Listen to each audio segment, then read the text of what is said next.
All right. That's not how I thought that would go. From start to finish, this is the Hoops Nerd postgame show.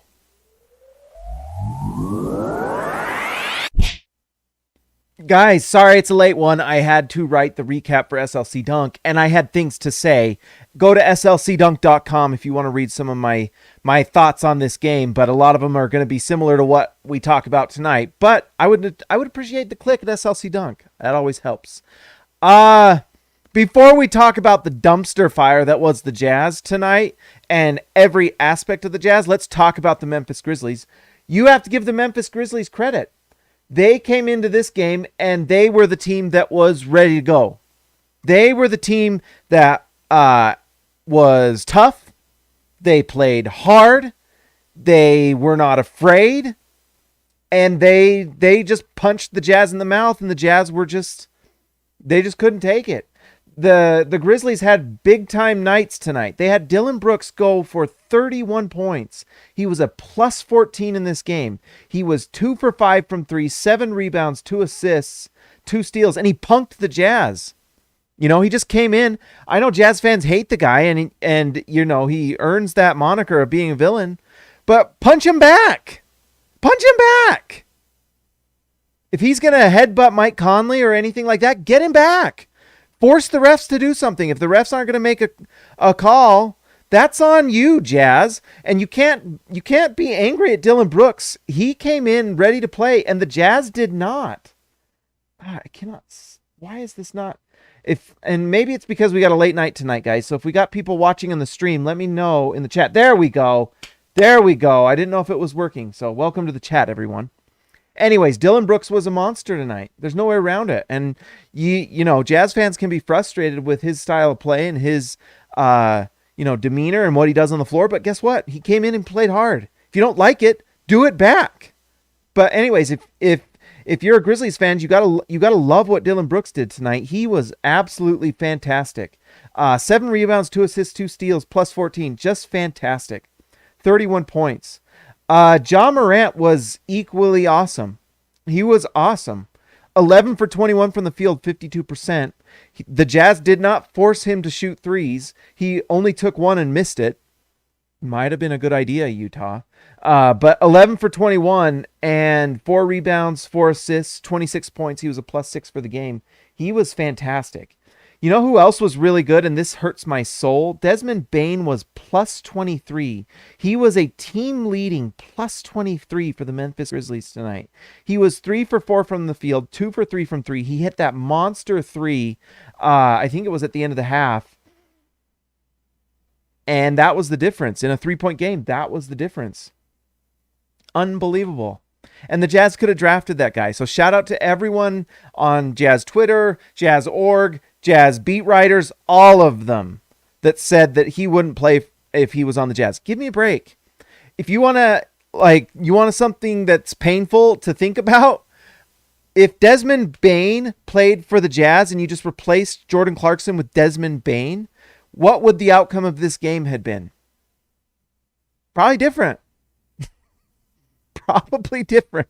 Because guess what? Desmond Bane plays defense, and Desmond Bane shoots the three. He's the best 3-point shooting rookie in the NBA. That's just a fact. Shot like 45% from 3. 45% as a rookie from 3. 45%. You don't think that guy might have been nice to have on the Jazz? Maybe. Grizzlies fans, you've got to be ecstatic about what you have in Desmond Bane and this team. It's the youngest team in the playoffs in 10 years. That's insane. Desmond Bane is going to be a player for them for 10, 15 years. He's going to shoot 40+% from 3 for the next 10 years.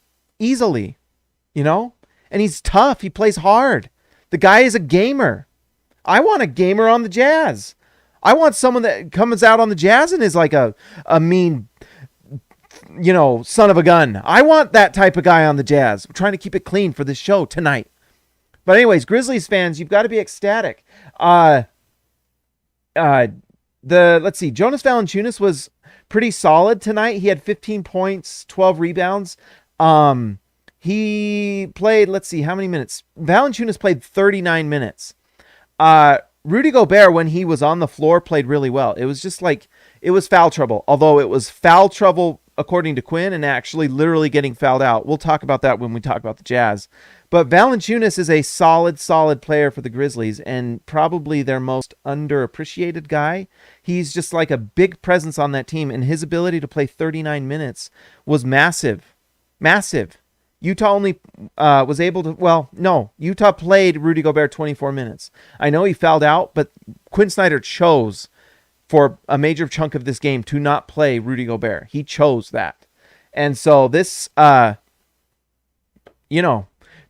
deserves a lot of credit. He is a tough guy. He rebounds. He's not like the most elite defender, but he's good enough. And he rebounds and he scores inside, and he's just very solid for the Grizzlies. They did well in that when they got him. That turned out really nice for them. He's become a really solid piece for the future for the Grizzlies. All right, that's all I got to say about the Memphis Grizzlies, because any more and I'll hurt my soul. Before we talk about the Jazz, let's talk about Manscaped.com. So happy to talk about this tonight. I'm smiling through the pain. Let's talk about Manscaped.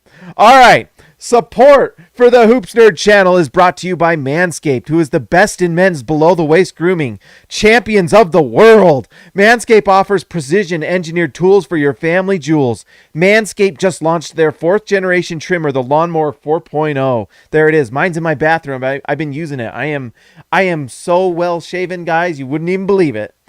You heard that right, the 4.0. Join over 2 million men worldwide who trust Manscaped with this exclusive offer for you, 20% off and free worldwide shipping with code HoopsNerd at manscaped.com. Guys, I checked out the code. It works. 20% off. It actually is really worth it. Plus, you get free shipping. It's really worth it. If you are on the fence about getting one of these, do it. It is worth it. Did I mention wireless charging? The new wireless charging system uses electromagnetic induction, which can help battery length last longer. You know what I would like for the Utah Jazz? Electromagnetic induction. Maybe that would have provided some life to the Utah Jazz, some electromagnetic induction. Instead, it's on the Manscaped Lawnmower 4.0. So if you want some magnetic induction in your life, you have to get this. You didn't get it from the Jazz tonight, that's for sure. Let's see. Get 20% off and free shipping with the code HoopsNerd at manscaped.com. That's 20% off with free shipping at manscaped.com, and use code HoopsNerd.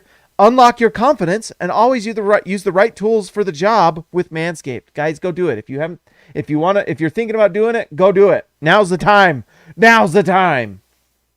All right. Let's talk about the Utah Jazz. Should we just talk about it from the beginning to the end and just go over what was the absolute dumpster fire that was today for the Utah Jazz? Before this game started, before today, the Jazz had an injury report that did not list Donovan Mitchell. Every single Jazz fan, including the players, expected Donovan Mitchell to play tonight. And then after Rudy Gobert in his post-game, whatever you call it, press conference, whatever you want to call it, talked about how he found out after his nap that Mitchell wasn't playing. He found out Mitchell wasn't playing. Like a late game scratch. Why? No one seems to know why. Mitchell apparently feels like he's ready to go. And someone told him he was not. And we're never going to find out, but it's the most bizarre, strange thing. And anyways, it had to have it had one effect on the game. The Jazz didn't win because they didn't have their best player who they were expecting to have, who has missed like 17 games because of this ankle. How bad is this? We don't know. No one knows, including the players. It's bizarre. So before the game even started, the Jazz were putting out an L, deciding to just throw the game, I guess, because they didn't want to have their player hurt. And I guess I can understand that to some extent, but this is the playoffs. At what point do you decide to just play the guy? Are we resting players through series now? Is he not healthy? Is he healthy? We have no way of knowing. There's no way to know. There's no way to know. Because they didn't list him on the injury report, and then they scratched him at the end of right before the game started. It's bizarre. So there is no way to know, did he re-injure it?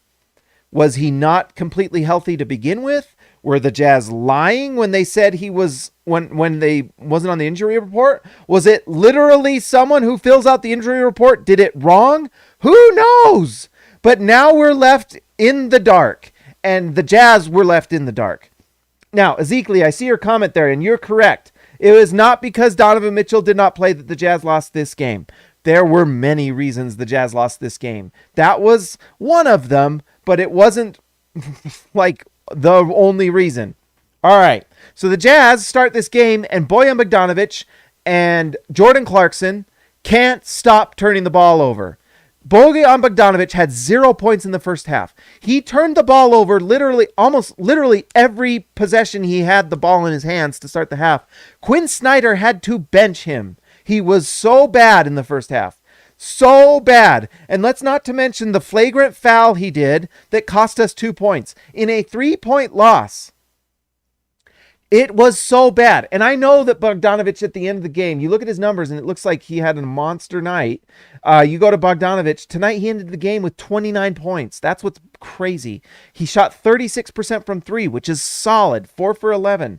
9 for 9 from the free throw line. But those four turnovers and the personal foul that gave them buckets, it was so bad in the first half, you couldn't get over it. You couldn't overcome it. So for the 29 points he scored in the second half, the negative in the first half almost negates it. It's hard to overcome when probably your most important weapon for the starting unit does that poorly. Vincent Leos, 499. Thank you, Vince. I appreciate it. Grizzlies beat Golden State by forcing turnovers. Guess what Utah Jazz is good at? Turnovers. You're right. Bojan Bogdanovic, 4 monster turnovers, and they weren't just like regular turnovers. They're like pick 6 turnovers, where it's not only do you give up the ball, but they go the other way and score. The Jazz had such a terrible night with turnovers tonight, and I get it. You know, they're like Vincent says so intelligently. I appreciate you, Vincent. The Grizzlies turned the ball over, but guess what? If that's the case, then put the ball in the hands of players who can handle the ball and not turn it over. Make good passes. How many times did the Jazz drive to the hoop and just kick it out and it gets stolen? Shoot the ball. You know what's better than a turnover? A missed shot. A missed shot. Getting blocked is so much better than a turnover. Because guess what? You can rebound a blocked shot. You can rebound it. Your defense can get back on a missed shot or a blocked shot. They can't if you kick it out to the 3-point shooter and they steal the ball and go the other way. It's gone at that point. It's gone. So terrible turnovers. Tonight, let's just count them up. Oh, and I believe it was 12 for the first half. The Jazz cleaned it up in the second half, which gives you some hope for the future. But why were the Jazz so soft and so scared in the first half? You had guys like passing up threes, making the wrong choice. Bojan Bogdanovic was getting screamed at by Quinn Snyder in that first half to shoot the ball because he passed up an open 3. Bojan Bogdanovic is, with Donovan Mitchell out, Bojan Bogdanovic is that much more important. For him to be that bad in the first half, you can't overcome it. The other guy, and guess what, guys? We're just going to be honest. We're just going to be honest tonight. Jordan Clarkson was horrific tonight. Jordan Clarkson was terrible. He was 5 for 16 from the field. Let's see. I wrote it up on the SLC dunk. Let's see. Jordan Clarkson tonight was 5 for 16 from the field. He was 0 for 8 from 3. He had 4 turnovers. They were terrible. It was terrible. And he did have 2 assists, so I guess you got to give him that. And he did have 2 blocked shots, which, one of those blocks at the beginning of the game was solid. But if Jordan Clarkson is not shooting the ball well, and he is not scoring, and he is turning the ball over on top of that, you compound that with the fact that he's not able to defend against this team, you can't overcome it. And Quinn played him 30 minutes. I tell you what, if you had Desmond Bane on the Jazz playing instead of Jordan Clarkson, you win this game tonight. Because you don't turn the ball over 4 times and you don't have that many shots go down, missed. And guess what else happens? If Jordan Clarkson doesn't play 30 minutes, guess who has the ball in his hands probably a little more? Joe Ingles. You want to know what Joe Ingles' line tonight was? Joe Ingles tonight was 4 for 8 from the field, 3 for 7 from 3. He had 2 assists. He played 32 minutes, but only took 7 shots and only 2 assists. That tells me the ball was not in his hands enough. Not enough. What happened to the Derek Favors, Joe Ingles pick and roll? Quinn Snyder decided to sit Rudy Gobert and Mike Conley with 4 fouls stupidly, and we still don't have Joe Ingles and Derek Favors pick and rolls happening. Derek Favors played 22 minutes tonight and looked better than I've seen him in a long time. If there was one player who deserved a ton of credit tonight, it was Derek Favors for how well he played in his 22 minutes. He looks better than he's looked in a while, so it makes me hope he's saved himself for the playoffs. Although playing him 22 minutes makes me nervous because is his body going to wear down? What's going to happen? But why are we not seeing more Derek Favors, Joe Ingles pick and roll? Why?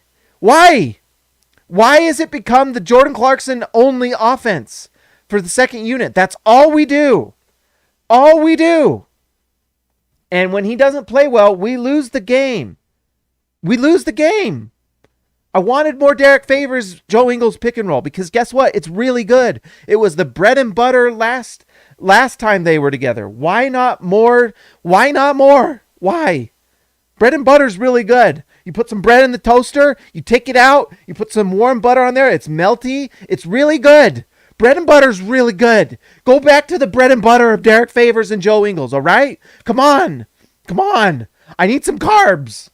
Justin Ty H, my man, thank you so much. $9.99, my man, thank you. I don't know if the Jazz just overlooked them or if they had too long of a break, but it was horrendous. I ate at least 5 pounds of food from anxiety. I hear you, Justin. Hopefully Wednesday is better. Go Jazz. Yes. Yes. Hopefully it's better. Hopefully.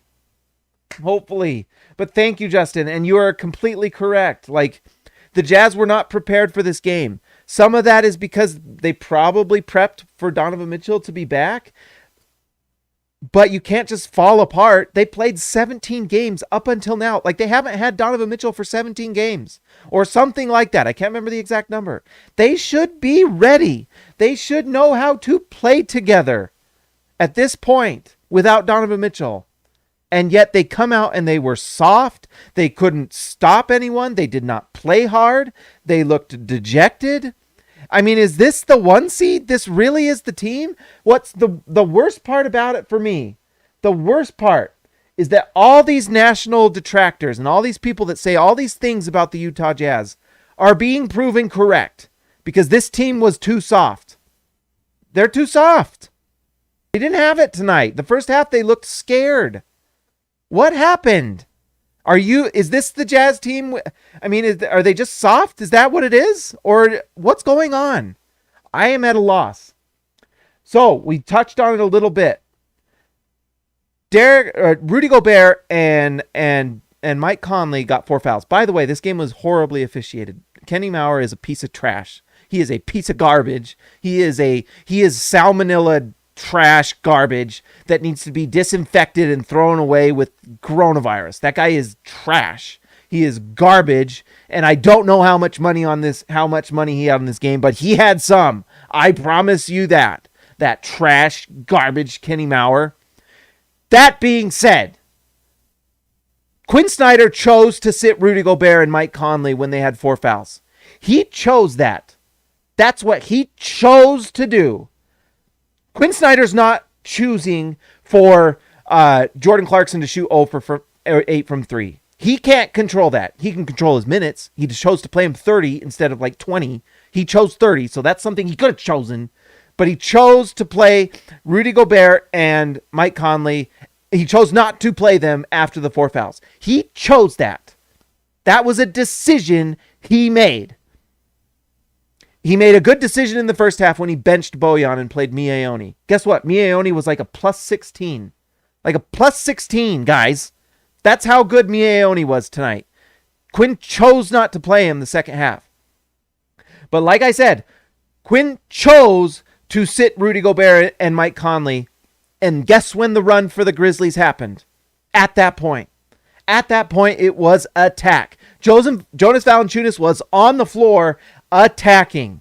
And the run happened. And this is not to talk badly about Derek Favors, because Derek was good tonight. Derek played really great. This is the best we've seen Derek play in a long time. A long time. He looked awesome. Derek Favors, even playing this well, is not as good as Rudy Gobert. He's just not. And the combo of Mike Conley and Rudy Gobert is the best net rating in the NBA. It's the best. Those two together do really good things. Great things happen on the floor, and Quinn Snyder chose to sit them because of a perceived foul trouble. And guess what? Rudy Gobert came back in, and he fouled out anyway. So not only did you sit Rudy Gobert and help manufacture a run for the Memphis Grizzlies, you did not keep him from fouling out. So it's a lose-lose. It's a lose-lose.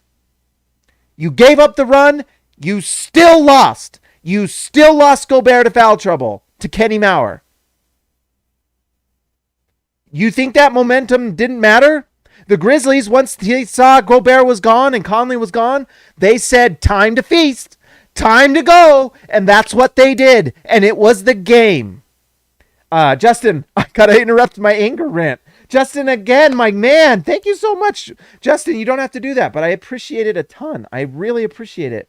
Also, JC was playing too much hero ball, and I don't know what happened to our normal rotation with Forrest. They should have played the same rotation they had been playing with the last 17 games. Yeah, I don't know what was going on, man. I don't know, Justin. I don't know. Because we played Jordan Clarkson 30 minutes tonight.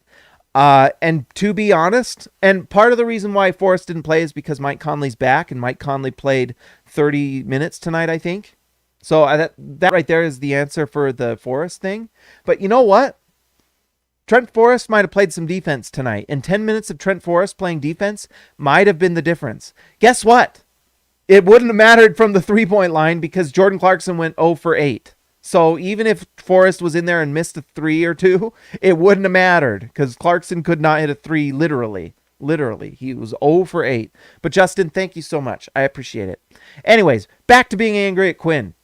You chose to sit Rudy Gobert. You chose to sit Mike Conley. Rudy Gobert comes back in, still fouls out. And so not only did he foul out anyways, you did not save him from any fouls. You didn't save him. But you gave up the run as well. So congrats. Congrats. Congrats on the regular season mindset of protecting players during the regular season for the playoffs. Guess what? We're in the playoffs. We're in the playoffs. And in a game where Derek Favors was playing really well, guess what? Keep the momentum with Rudy going. Because if you lose Gobert to foul trouble anyway, you know that Favors is there. Instead, you gave up the run. The sitting of Mike Conley is almost worse than the Gobert one because Mike Conley didn't foul out in this game. Mike Conley is not on the floor as a defensive stopper. His defensive numbers are really solid. And if you look at the analytics, he's actually pretty darn good as a point of attack guy. He's like pretty solid. He's not elite, but he's solid. So by taking them both out, you just absolutely ensured that the Grizzlies were going to go on a run. Quinn decided that it was okay for them to go a run because he figured that they would come back and that somehow Kenny Mauer would stop being corrupt. I guess that's what we figured. Guess what? Kenny Mauer, still a criminal, still a crook, still got money on this one. I'm sure he had money on the Grizzlies. Guess what? You could have stopped the run at least. And then if you lose Gobert, then you have Favors to fill in. But now guess what? Not only did you lose Gobert anyway, not only did the run happen because you sat them, but you've now played Derek Favors 22 minutes. We need to not be playing Derek Favors 22 minutes. Not because he's not good, but because he has injury stuff. We can't wear down Derek Favors. All right? He didn't play next to Gobert tonight either. 22 minutes. Quinn was like playing. I can't get over this, guys. Furby Jr., I wish JC was on my couch with me. Yeah, Guess what? There's a lot of things I really wish tonight. Those were the three major things. And guess what? People will say the shooting wasn't good and we should. Well, guess what? How many times have we seen this year where the Jazz don't shoot it well against good teams? How many times have we seen this, guys? We've all seen this. We've all talked about this. We've seen it every time. We play the Suns, can't shoot the ball. Well, if only we hadn't shot 25% from three. Well, we say that every single time. Tonight, what did the Jazz shoot from three tonight? It got better by the end of the game. The Jazz shot 25%. Guess what? That's what we do. At a certain point, that's who you are. So Quinn needs to figure it out. And sometimes it's matchups. And sometimes it's saying, you know what? Bogey doesn't have it, so let's play Miaoni. That was a good thing that Quinn did. But then Mie doesn't play the whole second half. You think that lead, that plus 10 lead we had might have happened if we'd have played Miaoni in the second half? Guess what? You play Miaoni instead of Jordan Clarkson, this might be a different game. At least you will get defense. At least you will get rebounding. Something. But with Clarkson tonight, with his shooting and his terrible turnovers and all this stuff, it's over. It's over. So guess what, guys? I want to be super happy and everyone like kumbaya and all this stuff. It's a bad loss. It's a bad loss. And guess what? Now game 2, you got that much more pressure. So whoever made the decision to sit Mitchell, it better have been necessary. It better have been necessary because you just put all the pressure on the Jazz. Now the Grizzlies are playing with house money. They're the 8th seed. They've already overperformed. I don't even think they were in the 8th seed. They won the play-in. They're like the 9th. They wouldn't have even made the playoffs last year, I don't think. I could be wrong. Let me know. But guess what? Game 2, who's the pressure on? These guys. It's not the Grizzlies. They already stole one. That's how the playoffs work. That's how playoffs work, Quinn. When you're the one, it's different when you're the 1 seed than when you're the 5 seed. You have to act like you're actually there. And we did not act like it tonight. The Jazz did not act like it. Quinn did not act like it. We treated this like a freaking regular season game as if we're prepping for the playoffs. Whoever made the decision that Donovan Mitchell should not play, I hope it was worth it. I hope it was worth it. Because you know what the Jazz could have used tonight? A little bit of time of getting some chemistry back with Donovan Mitchell. Now, guess what? Donovan Mitchell comes back on Wednesday. Who knows how well it goes? Are we sure the chemistry is going to be good? We sure? We sure Donovan's not going to come back rusty? Sure would have been nice to get that rust out tonight. I hope it was worth it. I really hope we saved him from something serious. I really hope so. I really hope so. Because now the pressure's on the Jazz. And if Donovan Mitchell's not ready for game 2, there's no more excuses. And guess who has the confidence now? It's not the Jazz. It's not the Jazz.